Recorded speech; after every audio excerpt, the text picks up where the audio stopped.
All right, ladies and gentlemen, we are here with Dr. Frank Turek, the author of many books. I literally own all of them and recommend them if you've been following my book recommendation list, which I've had for 7 years now. Mr. Turek, it's an honor to have you on the program. Thank you, John. Great being with you. You Wolverine, you. That's right. That's right. From the University of Michigan. You know, I went to the University of Michigan several times to speak. Mm-hmm. And probably 15 years ago, I had the most hostile crowd I've ever had at the University of Michigan. I believe it, yeah. It was like the new atheist era. Oh, yeah. Yeah, it was an interesting era. And you were really one of the only guys I saw in that era who was out there on the campus doing apologetics. And I remember watching your videos, and I would see like the short form content once like TikTok, Instagram, and all that stuff really took over. I wanted to see if you would give like a brief thesis on what you would say, like if you're going to a college campus to evangelize, what is it you're trying to argue to these kids who maybe have never had an authentic exposure to the Christian faith? Well, the two main points I'm trying to get across is that God exists and Jesus rose from the dead. Because if those two facts are true, if they're really facts, then mark it down, Christianity is true. You can show the Bible is the Word of God pretty easily if God exists and Jesus rose from the dead. So typically when I go to a college campus, I'll cover those topics. I'll also cover, does truth exist, does God exist, are miracles possible, and did Jesus really rise from the dead? Sure.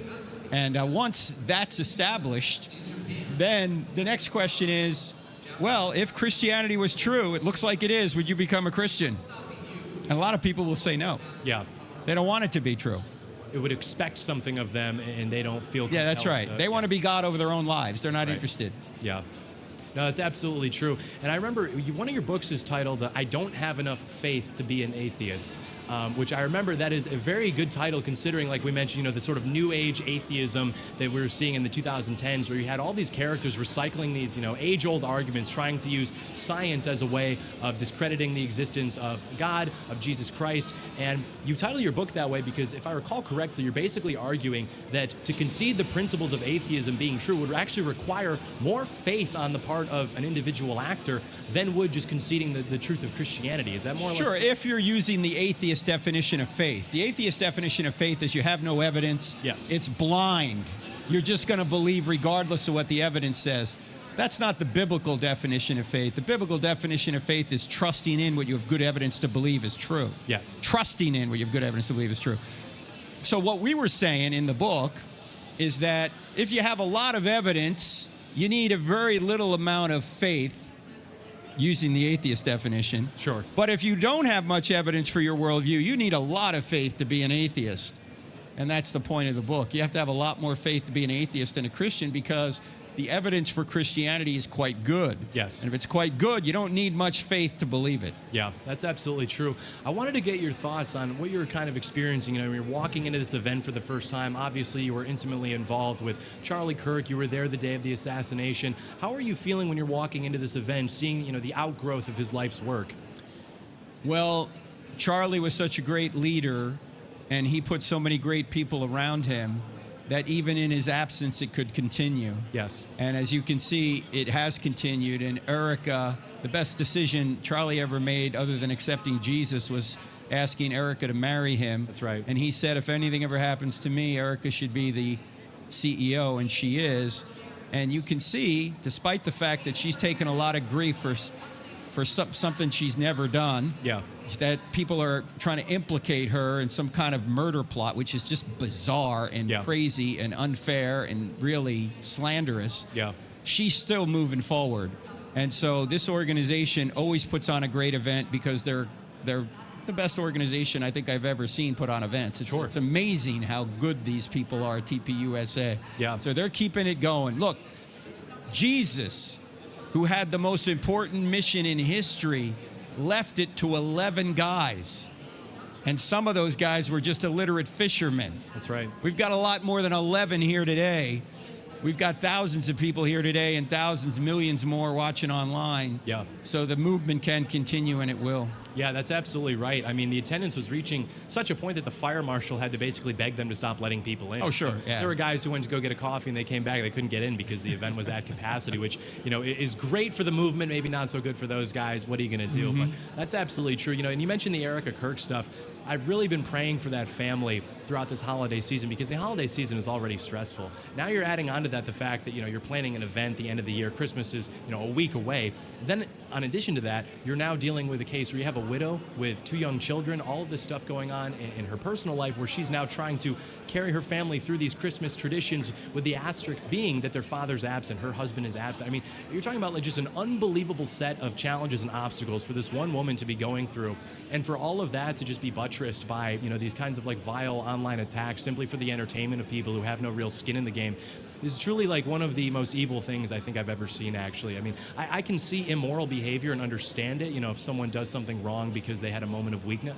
Okay, we're all human beings. But to see something like be systemically carried out for no other reason than to just like hurt people or get attention or do whatever, I mean, it's probably one of the most despicable things I've ever seen, especially to such an undeserving person. Well, Jesus and the Bible writers said that Satan is a murderer, a liar, an accuser, and a slanderer. What have we had? We've had all those things since Charlie's murder. He was murdered. Then we've had lies, accusations, and slander. That's right. This is called spiritual warfare. And people like Candace Owens are out there pushing this nonsense, and they're pushing it without any evidence. Yeah. That's tragic. Yeah, it's absolutely true, and I was glad to see so many people start to speak out against that because, as a movement, we cannot allow ourselves to splinter because if this all goes away, I mean, there is no political project that can continue to move the ball down the field in a good way for normal American Christians. I mean, we can't go back to the sort of, GOP of 10, 15 years ago that allowed for just losing ground on literally every issue. I mean, the only time in my lifetime where we've seen things start to reverse or to decelerate in towards of just like, as Robert Bork said, slouching toward Gomorrah, has been in the last 10 years because of this political project, which of course Charlie Kirk signed on to and pledged his life to. And so to see anybody try to disrupt that is extremely immoral, to say the least. Well, Satan only attacks things that are effective, people that are effective, organizations that are effective. Sure. And tpusa is effective. Charlie was effective. Erica is effective, and that's why they're going to get a lot of pushback. You always get more flack when you're over the target. Yeah. Is this your first AMFEST, or have you been to some other events? No, I've been to several AMFESts. I wasn't here last year, but a couple before that. Okay. And they're always amazing events, just incredible. There's people out here watching. You really can't understand what goes on here without being here. Right. When you see it, you feel it. You see the incredible organization and the incredible enthusiasm that people have. You've really got to come to AMFEST. So it's sold out now, ladies and gentlemen, but AMFEST 2026, you're going to want to buy your tickets now. In fact, you can. That's right, yeah. You can buy your tickets now. You have to, yeah. I guess this one was sold out, and I think very quickly after. Right after Charlie's murder. That's right. So what has to happen this weekend for you to walk away and view it as an absolute victory? I mean, obviously the energy's here, the people are here.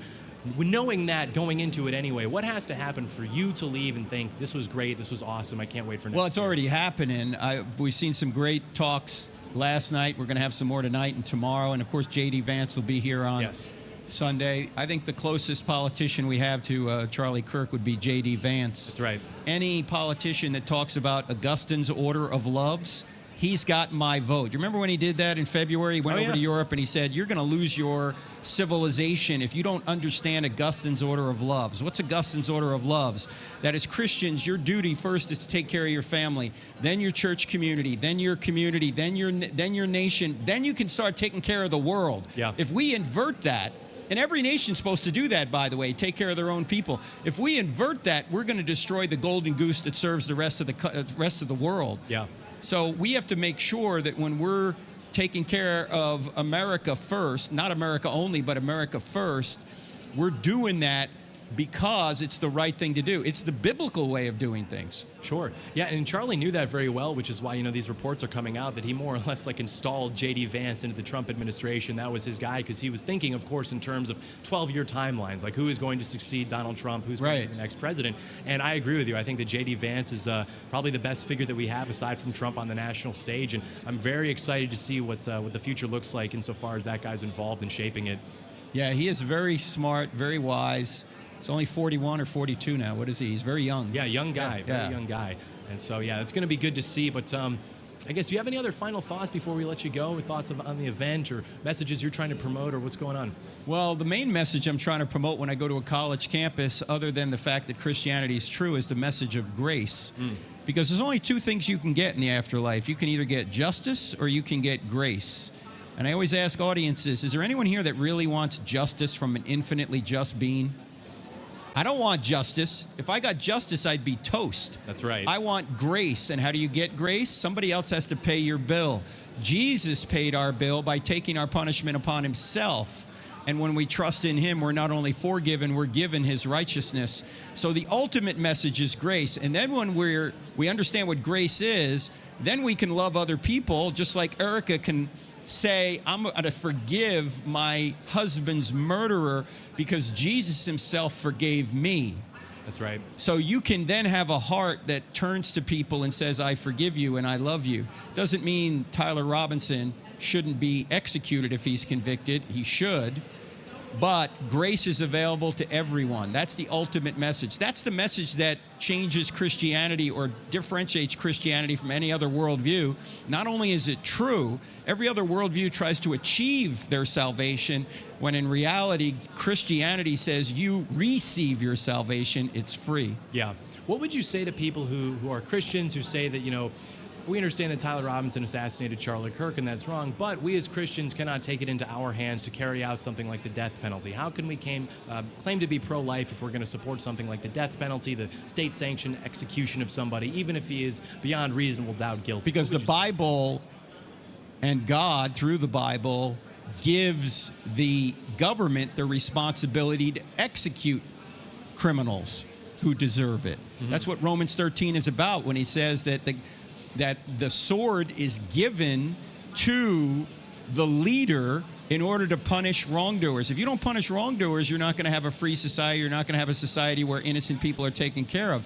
That's Jesus, by the way, himself also affirms the death penalty. Why? Because Pilate says to him, don't you know I have the right to kill you?